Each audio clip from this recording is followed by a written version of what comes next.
António Rebelo de Sousa é um dos convidados desta noite do Hora Económico. António Rebelo de Sousa, muito boa noite. É um grande Deixe-me prazer. começar. É sempre um grande prazer estar Igualmente. aqui com o Ruben. Igualmente. Deixe-me começar precisamente por estas declarações que acabamos de ouvir de Pedro Passos Coelho, com esta justificação sobre aquilo que é pedido aos pensionistas que recebem as reformas mais altas. É um argumento que colhe, na sua opinião? Não colhe. É até um argumento um bocado infeliz, porque pode haver casos muito particulares de pessoas que conseguiram passar a oferir de reformas bastante avultadas e, enfim, porque são regimes especiais e então, nesses casos, é possível que não tenham descontado o suficiente ou, pelo menos, aquilo que deveriam ter descontado na perspectiva do sistema de repartição existente, mas são casos, realmente, que poderão ter existido, reconheço isso. Agora, digamos que uma grande parte da classe média fez os seus descontos normais. E quem conhece o sistema de repartição sabe que no sistema de repartição, que é diferente do sistema de capitalização, há, de facto, até um mecanismo de solidariedade. Quer dizer, as pessoas descontam realmente para um fundo comum, digamos assim, e, em princípio, quem dispõe de maior rendimento é suposto financiar os que dispõem de menor rendimento. Isto é o que realmente se depreende que deva existir realmente através do sistema de repartição. Por isso é que é o sistema de repartição, que é o nosso sistema, o sistema de repartição, e não o sistema de capitalização, que é diferente, em que realmente se desconta uma determinada importância e depois um dia vai-se receber essa importância capitalizada. Ora bem, portanto, há, em princípio, no sistema de repartição, um mecanismo de solidariedade. Estar-se a generalizar e a dizer que as pessoas que têm rendimentos mais avultados e que descontaram com rendimentos mais avultados, e note-se, a discriminação já existe em relação a outras formas de rendimento no atual Orçamento do Estado, a partir de reformas que são tipicamente reformas de classe média, não são de classe alta, digamos assim. Estar-se a dizer que as pessoas com um rendimento um pouco mais elevado, de facto, beneficiaram de não terem descontado aquilo que deveriam e que, portanto, isso justifica, legitima que haja agora uma discriminação contra elas, eu acho que não é assim muito feliz. Acho E que não foi muito... estas declarações de Pedro Passos Coelho surgem também numa tentativa de defender a constitucionalidade do Orçamento do Estado para 2013. São declarações também para condicionar eventualmente a atuação de Cavaco Silva? É possível que sim. É possível que sim, mas vamos ver. Eu acho que o Presidente... Eu tenho uma opinião muito especial. É evidente que esta Constituição, de alguma forma, em alguns aspectos, ainda é o produto de uma fase conturbada. Quer dizer, já houve grandes alterações, já houve várias revisões constitucionais, houve em 1983, houve em 1989, houve várias revisões. Primeiro, enfim, mais realmente sobre aspectos de natureza política, o Conselho da Revolução, depois realmente mais sobre aspectos de natureza económica, a reversibilidade das nacionalizações, mais em 89. E, portanto, e já não é nada do que foi inicialmente, em muitos aspectos. Agora, realmente, em muitos aspectos, poderia também ser revista. Só que não se pode esperar do Tribunal Constitucional que faça esse tipo de leitura, que diga, bem, realmente este artigo está aqui, olha, deixa de existir, porque isto foi uma Constituição feita há não sei quanto tempo, e, portanto, é como se não existisse. O Tribunal Constitucional não pode fazer isso, não é? Como é evidente. E, portanto, as pessoas não podem criticar o Tribunal Constitucional por, na base do texto e da própria substância da Constituição, entender que o diploma orçamental, portanto, a lei do orçamento, não é constitucional, está legitimamente nesse direito, não é?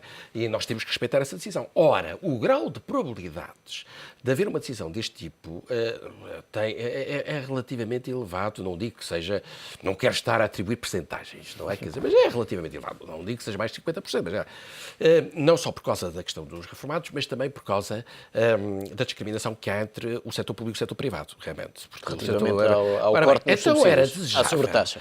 Aquilo que o António José Seguro quis fazer, que era, e propôs, o Partido Socialista propôs, que foi acelerar a aprovação do Orçamento de Estado na Assembleia da República para, mais rapidamente, ser submetida à apreciação do Tribunal para ele se pronunciar até ao final do ano sobre a constitucionalidade ou não constitucional, para depois haver mais algumas mudanças a posteriori, fazia plenamente sentido. E eu, portanto, eu compreendo o Presidente. Realmente faz sentido haver fiscalização sucessiva e o Presidente também tomar a iniciativa nesse domínio, porque a alternativa é os grupos parlamentares solicitarem, que vai acontecer sempre. Isso já sabemos que vai acontecer. Então ainda é pior, porque em vez do Tribunal de Contas se pronunciar na primeira quinzena de janeiro, vai se pronunciar em fevereiro ou em princípios de março. E então, o risco de se ficar numa situação de impasse é muito mais elevado. Portanto, eu acho que ele deve promulgar, e fica-lhe bem promulgar por uma razão que é particularmente simples, é que, seja como for, ele também não deve dar a sensação de que está a fazer uma oposição institucional ao atual governo e que se quer substituir ao governo. Pode chamar a atenção para o governo, a atenção do governo para este ou aquele aspecto, como já fez no passado.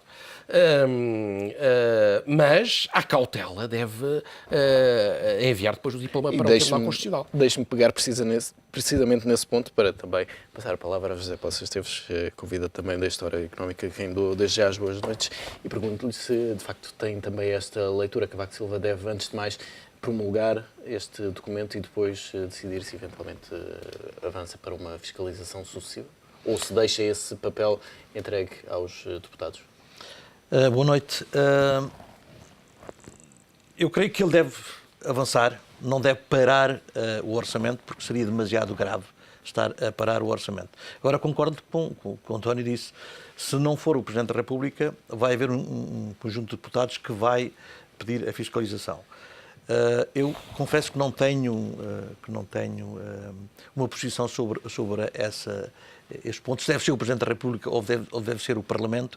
Se eu estivesse no lugar do Presidente da República, não estou, e felizmente não estou, diria, bom, eu não, deixo o orçamento atuar, se o Parlamento quiser atuar, então que o Parlamento atue. Agora, nós vamos ter uma fiscalização e esperemos que essa fiscalização tenha pelo menos melhor senso que aquela que tivemos quando foi na decisão anterior sobre as questões das paridades entre público e privado. Mas neste caso, e até para acelerar todos estes processos, uma fiscalização prévia não poderia ser o ideal para o problema é que temos tempo, o problema é que temos tempo para isso, essa é a grande questão. Pelos vistos, há aqui um problema de tempo em que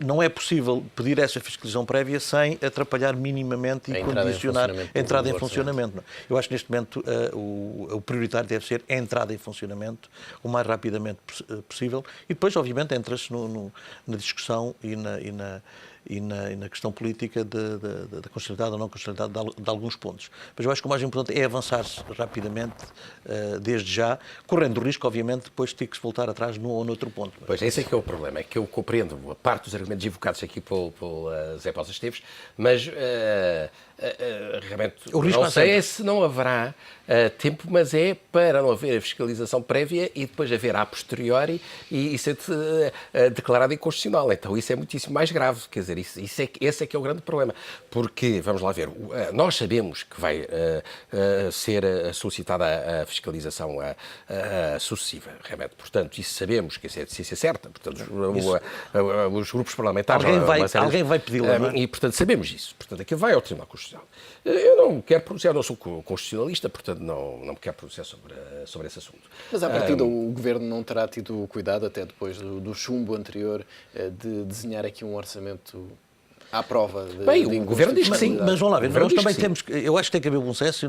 Nós não estamos em situações normais, ninguém põe isso em dúvida. A economia portuguesa está numa situação desastrosa, também ninguém põe isso em dúvida.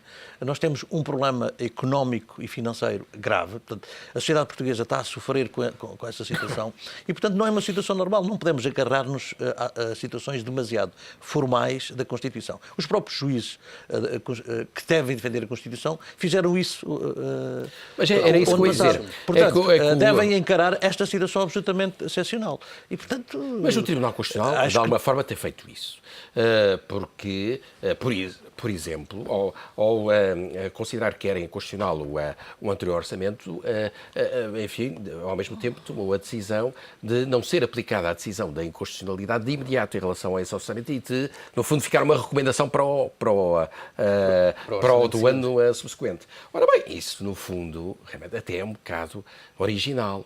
É um bocado original. É a aceitação da excepcionalidade da situação. O Tribunal Constitucional dizer que é inconstitucional, dizer, mas não se aplica já. Realmente fica para o próximo ano, digamos que é qualquer coisa excepcional. Portanto, esse cuidado eu penso que tem havido por parte do Tribunal Constitucional. E eu também, enfim, não sendo jurista e não sendo constitucionalista, eu procuraria também ter esse cuidado, porque para o país vai ser realmente muito mau. É pior haver indefinição, não é? Com uma decisão desse tipo do que aprovar o orçamento tal como está. Eu acho que não é um bom orçamento, acho que é um mau orçamento, mas de qualquer das maneiras é capaz de ser preferível realmente não suscitar realmente problemas do que estar a suscitar. Agora, realmente depende dos constitucionalistas, realmente. Apesar de tudo... Mas neste caso, agora voltando à questão da excepcionalidade da situação, há também a questão da legitimidade e a questão da legalidade. Há bocado eu estava a ouvir atentamente o que o António estava a dizer sobre a questão das questões das pensões, etc. Eu creio que ninguém tem dúvidas que neste momento existe aquilo que posso chamar uma imparidade geracional, onde há uma geração que está a beneficiar de uma situação contra uma geração que está claramente a ser prejudicada. Ninguém tem dúvidas que nesta sociedade que nós temos e o sistema de segurança social que tivemos, que criou uma situação em que temos os mais velhos a beneficiar legitimamente, ou legalmente, digamos, e até legitimamente. Agora, legalmente ninguém tem dúvidas, não foi cometida nenhuma ilegalidade. Agora, será que, encarando a situação em termos de sociedade, será que será legítimo ter os mais velhos a beneficiar de uma forma pouco equitativa, contra um esforço exagerado dos mais jovens que estão a pagar essa situação, porque o sistema legal, formal, que estava constituído, criou este tipo de situação? Esse é um problema muito interessante, mas nós temos que analisar esse problema numa perspectiva dinâmica. O que é que isto quer dizer? Há vários estudos sobre a transferência de responsabilidades das gerações mais velhas para as gerações mais novas, que acontece realmente em muitos casos, quando, a certa altura, o chamado sistema de segurança social não é autossuficiente e portanto, é preciso recorrer a financiamento que vai ter que ser pago mais tarde pelas novas gerações. E, portanto, que não vão conseguir pagá-lo. E esse é realmente um problema que existe. Agora, também é preciso analisar um outro aspecto, agora de uma perspectiva dinâmica, que as gerações mais velhas não têm hoje em dia o poder negocial que têm as gerações mais novas, mesmo em termos políticos. Essa é uma questão mais política, não é? É uma questão política. E depois há aqui outro problema, é que, apesar de tudo, quem tem 30 anos, e mesmo estando numa situação difícil, mesmo até numa perspectiva empresarial, pode dar a volta à situação. Porque as pessoas que estão com dívidas podem renegociar as dívidas, realmente podem dar a volta à situação. Aos 60 e tal anos, 70 anos, já não, ninguém é muito difícil dar a volta à situação. Portanto, nós temos que ter esta perspectiva, que é uma perspectiva é um jogo de equilíbrios dinâmica. muito difícil de fazer, claramente. É uma dinâmica que obriga a um equilíbrio muito, muito difícil. O que o António diz também é verdade. De facto, os jovens ainda têm capacidade de... Tem alguma margem para... Mas não seja ir para o estrangeiro e migrar, até para isso. ter 2 empregos, até os mais velhos já não têm essa capacidade, claro. Portanto, há aqui um jogo de equilíbrios muito difícil. Nós vivemos estes tempos e estes tempos exigem, de facto, medidas e equilíbrios muito difíceis. Deixem-me passar para outro tema, o tema das privatizações, sobretudo as privatizações da TAP e da ANA, que estão agora mais na ordem do dia. Sobretudo a TAP tem motivado muitas críticas, muita polémica. Acha que é um processo que está a ser mal conduzido? Eu não sei, quer dizer, é difícil para quem está de fora avaliar, quer dizer, à partida não tenho razões para pensar que não está a ser, que está a ser mal conduzido. Só há um candidato, a situação também a nível do setor da aviação nós sabemos como é que é, está extremamente difícil, não houve, não sei por que razões, não houve capacidade para haver mais propostas minimamente interessantes que pudessem acompanhar o processo. Nós não conhecemos qual é o projeto estratégico que o Efron Monvic está a propor, não sabemos as condições que ele está a oferecer em termos financeiros, portanto é difícil de avaliar. Se é transparente mas ou o não, facto há uma de- comissão de acompanhamento que foi nomeada, dirá se está a ser um processo transparente, equitativo ou não. Agora, tenho pena que haja só uma alternativa para uma empresa estratégica E como é que para o se- como é país que e para a chega- economia como é que portuguesa, se- que é a TAP. Isso claramente que sim. Mas como é que se compreende que possa haver apenas um interessado na TAP? Apesar do setor da aviação poder não estar no melhor momento, a TAP, com as vantagens que tem e que já foram apontadas por vários outros grupos de aviação, como é que se chega a um ponto deste processo e só há um candidato? O que é que pode justificar essa falta de interesse? Uma das coisas que eu não quero acreditar que tenha acontecido é todo o processo ter sido mal conduzido e não ter havido suficiente promoção Para atrair e a mais capacidade para atrair outros. Não sei se sim, não conheço o processo, portanto admito essa hipótese. Também admito que, conforme referi, que o setor da aviação está bastante, sobretudo o europeu, está como está, e vimos o caso da Ibéria e o que aconteceu ao caso da Ibéria, que, enfim, que foi um processo que correu muito mal para os espanhóis, para os nossos amigos espanhóis, e portanto estão a sofrer extremamente com isso. O facto de ser uma empresa fora da Europa e ser uma empresa da América do Sul não me parece à partida ser tão negativo como isso, porque se nós queremos fazer uma ligação com os países da América do Sul e com a África, poderá ser positivo. Agora, a TAP é uma empresa com um balanço extremamente deficitário e, portanto, não é fácil hoje ir buscar mais de 1.000 milhões de euros e colocá-lo numa empresa de aviação, porque o retorno é relativamente lento neste caso. Portanto, eu acho que os candidatos e as condições não são, de facto, as mais favoráveis nesta altura. São as que temos, mas, de facto, em alturas de desespero, que fazem os maus negócios. Espero que não. Bem, Espero que não seja o caso. Eu confesso que tenho uma posição bastante crítica em relação à privatização da TAP, mais do que em relação à privatização da ANA, que penso que está a decorrer de uma forma normal, está há vários candidatos e alguns deles parecem realmente ser credíveis. E há também uma comissão de acompanhamento, mas também a parte pública se vai pronunciar, também, para além disso, a própria administração da ANA se vai pronunciar, realmente, portanto, depois... Quer dizer, penso que o processo está a decorrer normalmente. E agora, no que respeita à TAP, há aqui vários aspectos importantes a considerar. Primeiro, eu acho que, do meu ponto de vista, fazia mais sentido iniciar pela privatização da ANA e concluir a privatização da ANA em primeiro lugar do que concluir a privatização da TAP em primeiro lugar, por razões estratégicas, não é? Porque é preciso saber o que é que vai acontecer. Como é que vai ser realmente com o gestão dos aeroporto de aeroportos? Lisboa, por exemplo, realmente se vai ser um aeroporto hub, quais são as intenções de quem vier a gerir realmente a ANA nessa matéria. E só depois disso é que nós podemos ter uma estratégia bem definida relativamente à TAP, porque é inteiramente diferente nós temos uma TAP com um aeroporto hub que lhe sirva de suporte aqui em Lisboa ou se passar a ser realmente um aeroporto puramente regional. Depois, a segunda questão realmente parece importante é que eu realmente não percebo muito bem porque é que o caderno de encargos só apareceu tão tardiamente. Pelo menos só foi publicitado bastante tarde e é um bocado estranho que tivesse quase coincidido com o conhecimento de que só havia um candidato. Quer dizer, podia-se ter tido conhecimento, enfim, com maior antecedência. Depois, ainda não percebi muito bem as contas que são feitas em termos realmente de preço, porque o que se vai pagar é realmente a situação líquida negativa mais os 35 milhões de dólares, ou lá o que for. Quer dizer, não é, como alguns dizem, realmente o passivo de 1.500 milhões de dólares. Não é esse o preço. Quer dizer, o preço é a situação líquida, é realmente o ativo menos passivo, não é? Quer dizer, portanto, e esses são 300 milhões de dólares. Realmente, 300 milhões de euros, peço desculpa. Portanto, uma coisa é realmente... Nós Para uma dívida de mais de 1 milhão. Não é? Como? Para uma dívida de 1 milhão e 200... Pois, não, mas a situação líquida... Não, 1.2 1.2 milhões, para 1.5 mil milhões. Que alguém tem que pagar essa dívida, não é? Porque são os 300 milhões, quer dizer, que isso é a situação líquida, quer dizer, porque o resto, quer dizer, vamos lá ver, o resto é realmente passivo, mas tem uma contrapartida em termos de ativos, realmente, enfim, de ativos que dispõem realmente da própria TAP. Depois, há aqui um outro problema, é que há uma situação líquida de 300 milhões, mas eu não sei como é que estão avaliadas as rotas, realmente as licenças e o goodwill da própria TAP, que normalmente, enfim, atribui-se um valor ao goodwill da TAP, quer dizer, nunca nos esclareceram sobre isso. Sabemos que há realmente uma situação líquida de 300 milhões, mas não sabemos que realmente mas os 300 ativos... milhões são o goodwill só, não é? Como? O goodwill são estes 300 milhões, porque dá prejuízo. Tem uma dívida de mais de 1 milhão, portanto, a única coisa que tem é, de facto, o goodwill, estamos de acordo. acordo, e isso aí não tem sido muito transparente. Mas isto o comprador avaliou nos 300 milhões, é isso que ele está disponível para pagar. Eu tenho dúvidas que só valha 300 milhões. Quer dizer, mas tenho dúvidas, mas se alguém me explicar bem, por que razão é que só vale os 300 milhões, realmente até sou capaz de compreender. Bem, 300 milhões e liberta o país de uma dívida de 1,2, não é?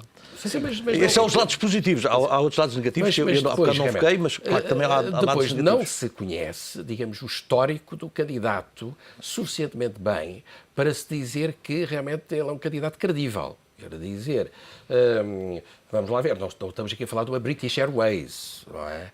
Não estamos aqui a falar de uma Lufthansa, não estamos quer dizer, o histórico é de pouquíssimos anos. Quer dizer, entre o momento em que iniciou a sua atividade no setor e a apresentação agora da proposta são poucos anos, não é? Realmente, claro, pode ter sido realmente genial, uma pessoa muito dinâmica, uma pessoa... Eu realmente tendo a ter algumas reservas em relação a todos aqueles que em 6 anos passam realmente enfim, de ser ilustres desconhecidos, digamos assim, num determinado setor e 6 anos depois são realmente espetaculares. Depois não se percebe se ele é assim tão bom, isso tem um histórico tão bom e eu estou tão enganado na avaliação que faço do histórico dele, porque é que ele realmente não teve facilidade, sem precisar da TAP, de conseguir licenças e de obter rotas realmente da América Latina para a Europa. Quer dizer, porque é que realmente lhe foi sempre vedada a possibilidade de realmente conseguir licenciamentos e rotas realmente da América Latina realmente para a Europa? Se calhar até há uma razão jurídica que eu desconheço, eu não sou realmente... Aí também joga o esquema de slots que são concedidos ou não são concedidos, portanto, isto também não há liberdade total. Pois é, evidentemente. Mas se realmente fosse de facto reconhecido internacionalmente como sendo realmente uma grande companhia, com grande capacidade, realmente talvez tivesse tido mais facilidade do que realmente uma situação inversa. Mas acha que o processo deve ser suspenso? Ou não há eu margem sou a favor da suspensão. Sou claramente a favor da suspensão. Para já, eu nunca seria a favor, neste momento e na atual situação crítica que nós estamos, da privatização da TAP. Portanto, seria contra. E, portanto, se eu estivesse no governo, nunca faria a privatização agora da TAP. Nunca faria. Agora, mas mesmo admitindo que é de fazer, porque o governo realmente entende que deve fazer a privatização da TAP e tem legitimidade para isso, tem a maioria no Parlamento e, portanto, nós, como democratas, temos que reconhecer que tem toda a legitimidade para o fazer. De facto, eu nunca tomaria uma decisão só com um único candidato, quer dizer, portanto, eu neste momento voltaria atrás, suspenderia realmente e reiniciaria o processo. Há um ponto em que estou de acordo com o António, que é os timings das privatizações deviam ter sido diferentes, estou completamente de acordo. Porque o que é importante aqui é a ANA, é o hub, é o que a ANA representa, é a política para a ANA, o projeto estratégico que os candidatos tiverem para a ANA, para além dos, enfim, vários mil milhões de euros que podem trazer para ajudar a dívida. Mas, além disso, o importante é a contribuição que podem dar estrategicamente para a economia e, portanto, aí é importante. E condiciona claramente o valor da TAP. O Governo optou por dar um sentido contrário às privatizações. Também não percebo porquê. Porque, claramente, o que faria sentido foi aquilo que o António disse, é primeiro a ANA e depois a TAP. Agora, quer dizer, eu acho que a TAP tem sido, ainda não conseguiu, e não vejo que a médio e longo prazo a TAP conseguisse ser uma empresa com condições, sem se associar a alguém, com condições de viabilidade. O Sr. Eframovich, quer dizer, não tem o historial, não o conhecemos, mas as alternativas que existem também não apareceram. E, portanto, eu acho que aquilo era uma fonte de prejuízo. É claramente uma fonte de prejuízo. É claramente uma empresa estratégica para o país. Não haja dúvidas nenhumas. Nomeadamente por exemplo, pela ligação que tem com o turismo e, portanto, uma TAP, pelas ligações, pelas rotas que pode escolher, que neste momento estão estabelecidas e pelas novas rotas que poderá escolher. Agora, eu acho que o país também não pode estar sistematicamente, e apesar de uma boa gestão que tem tido, a ter ali uma fonte sistemática de prejuízo que tem que arrumar. Se não queremos ter dívida, temos que arrumar fatores de prejuízo. A TAP, eu não vejo que a médio e longo prazo fosse um fator que nos eliminasse esta lógica de aumentar a dívida. É uma empresa estratégica, obviamente, mas por isso serve a regulação. Porque serve agora os fatores de regulação dos transportes, não etc. sabemos também, mesmo olhando para o caderno de encargos, ainda não percebemos exatamente quais são as garantias efetivas de que dispõe o Governo em certos domínios. Por exemplo, quanto à manutenção de certas rotas, quanto à manutenção de uma presença em certos mercados. Não resulta claro do caderno de encargos que realmente são dadas garantias nesse domínio. E eu acho que isso realmente, enfim, tem que ser explicado. Talvez o Governo realmente explicar. Aí estamos de acordo, até porque há, muitas vezes nestas privatizações há situações que ficam nos meandros dos gabinetes e não são... se tornam públicos. Claro que há casos piores. Tornam públicos. Há casos piores, por exemplo. Para isso há as comissões de acompanhamento, mas provavelmente não chega. Deveria haver maior publicitação de algumas decisões. Eu espero que isso aconteça, até porque neste momento existem dúvidas sobre a transparência do que está a acontecer na TAP. E relativamente começam à a aparecer notícias e começam a aparecer situações pouco claras e pouco transparentes. Até por isso eu acho que o Governo deveria abrir mais o jogo a nível dos critérios. Relativamente à ANA, perante os números que têm surgido, ainda não são conhecidos totalmente esses valores, mas à partida o Governo faz um bom negócio com esta privatização da ANA. Eu não fiz a avaliação da... Parece bastante mais razoável. Aqui há uns 20 e poucos anos fiz. Neste momento, passado 20 anos, já não sei quanto é que a ANA vale. Eu estou a admitir que até porque há concorrência, até porque há bastante interessados, e aí, de facto, o António tem toda a razão, a TAP é uma coisa, a ANA é outra. Então, temos claramente uma fonte de prejuízo para uma fonte de receita, que até poderia ser eventualmente maior, depende do projeto estratégico que as empresas concorrentes tiverem e aquilo que o Estado entende como interesse público. Portanto, estamos numa situação completamente diferente. Eu creio que as propostas andam, porque há concorrência, andam todas acima dos 3 mil milhões de euros. Portanto, imagino que, até porque há pelo menos 4 candidatos e eles sabem que têm concorrência, que estão a colocar valores que sejam valores adequados para a avaliação. Eu estou a confiar aí no jogo do mercado. Eu também estou mais otimista em relação à ANA. Quero dizer, acho que os valores que têm sido falados, realmente são valores mais razoáveis. Os candidatos também são muito melhores, quer dizer, há desde candidatos que são responsáveis pela gestão do aeroporto de Zurique, são de Frankfurt, há candidatos também há capitais de origem brasileira, há realmente capitais de origem árabe, portanto, do Qatar, salvo erro. Já realmente o consórcio que está ligado a capitais argentinos tem mais dúvidas de que tenha interesse estratégico para o nosso país.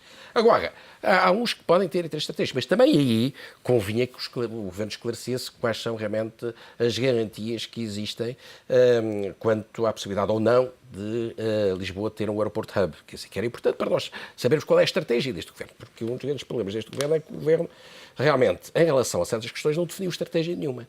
Quer dizer, em relação à questão do aeroporto de Lisboa, se já definiu estratégia, que não havia novo aeroporto, até porque não havia condições para o fazer, evidentemente, e realmente todos nós temos que compreender. Mas se a prazo haveria um aeroporto hub ou não haveria, não definiu posição. Isso entrou na concessão que foi dada à ANA, a possibilidade de se fazer um novo aeroporto, entrou nos 800 milhões que o Estado já arrecadou e da concessão que atribuiu à ANA. E, portanto, é isso que está a ser comprado, portanto, a possibilidade de fazer um novo aeroporto. Se o fazem ou não, isso agora dependerá de quem ficar estudo exatamente. Mas era para nós, eu acho que era importante também do ponto de vista do Governo saber qual a intenção dos candidatos nessa matéria. Realmente eu acho que era importante. Depois... E acho que vai ser um ponto determinante, na minha opinião. Aliás, eu acho que o Governo tem consciência da importância da hub e, portanto, o projeto estratégico que cada um dos candidatos apresentar, nomeadamente o que quer fazer com o aeroporto, com o novo aeroporto ou não, e o que quer fazer com a ANA e com o hub fundamental e bem posicionado geoestrategicamente que é a ANA, isso vai ser, na minha opinião, é o mínimo que se exige do governo que defende os interesses nacionais. É o mínimo que se exige. Exatamente, isso é um aspecto fundamental. Pois o TGV, realmente, enfim, a posição do governo inicialmente era totalmente contra o TGV. Até porque também não havia condições para fazer. Depois evoluiu para um TGV minus, quer dizer, uma alta prestação, mas uma alta prestação realmente, digamos, mais lenta, não é? Queria até Sines, mas que também, eventualmente, com passagem por Lisboa. E só com uma via, em vez de 2 vias, numa parte do percurso e tal e coisa. Mas não sabemos exatamente em que pé é que nós estamos nessa matéria. Depois, por exemplo, na privatização da RTP, que eu ia há pouco dizer, há casos ainda mais graves. Na RTP, então, é gravíssimo, porque neste momento não há ideia nenhuma. Quer dizer, neste todos os cenários são possíveis. Realmente é uma coisa. Não se sabe se vai privatizar 100%, se é 49% com a gestão, realmente se é só a gestão, realmente não se faz ideia nenhuma. E vamos lá ver. O critério apenas da obtenção de receitas tem muito que se lhe diga, não só realmente em relação às privatizações que tivemos a falar, mas então, sobretudo, na RTP. Não é? Há que ter a garantia de que os candidatos são idóneos, não é? Realmente, por exemplo, eu só aceitaria candidatos em que realmente soubesse quem são realmente os acionistas detentores do capital social, efetivamente, não é uma sociedade offshore, é a sociedade offshore, não sei o quê e tal. Não, tem que se saber realmente. Eu penso que é uma questão realmente fundamental, não é? Essencial. E que se deveria fazer os possíveis e impossíveis, se eu fosse o governo faria, não é? Realmente. Não digo que torneasse a lei realmente para resolver esse problema, mas que realmente fazia os possíveis e impossíveis no respeito da lei, evidentemente, para que a gestão da RTP não pudesse realmente ficar nas mãos de um grupo qualquer ligado a poderes autocráticos. A RTP é outra questão. Autocráticos, ou ligados a grupos autocráticos e corruptos. Quer dizer, faria todos os possíveis para que isso não acontecesse. Não sei se estou a fazer entender. Quer dizer, portanto... Muito claramente, António. Muito claramente. Só falta menos. Nós também mesmo temos... dizer os nomes. Eu concordo com as preocupações do António, mas também temos que entender que o processo foi lançado, o caderno de encargos foi lançado, foi tornado público. Na minha opinião, deve haver o máximo de transparência, ainda por cima, depois destas dúvidas que estão a surgir, ainda deve haver maior transparência. Mas também temos uma comissão de acompanhamento que tem como principal função fazer exatamente garantir que as preocupações que o António levantou e que são de facto preocupações fundamentais são equacionadas, são avaliadas. Eu, por exemplo, agora devem ser reportadas, que é para não haver dúvidas quanto a isso, claramente. Eu compreendo como é que o Primeiro-Ministro não chama o líder da oposição, o António José Seguro, para falar sobre este assunto com ele, quer dizer, porque são privatizações importantes. E ele, na medida do possível, tem que garantir que, o futuro governo não terá realmente a tentação de reverter realmente alguns aspectos do próprio processo de privatização. E, portanto, enfim, seria bom que houvesse um certo consenso em relação a essas privatizações que são estratégicas e realmente não percebo porque é que ele realmente não tem falado, pelo menos que eu saiba, não é, com o líder da oposição sobre estes assuntos. E esses são temas e dossiês a que certamente voltaremos ao longo das próximas semanas. António Rebelo de Sousa, José Passos Esteves, muito obrigado pela presença neste Hora Económica.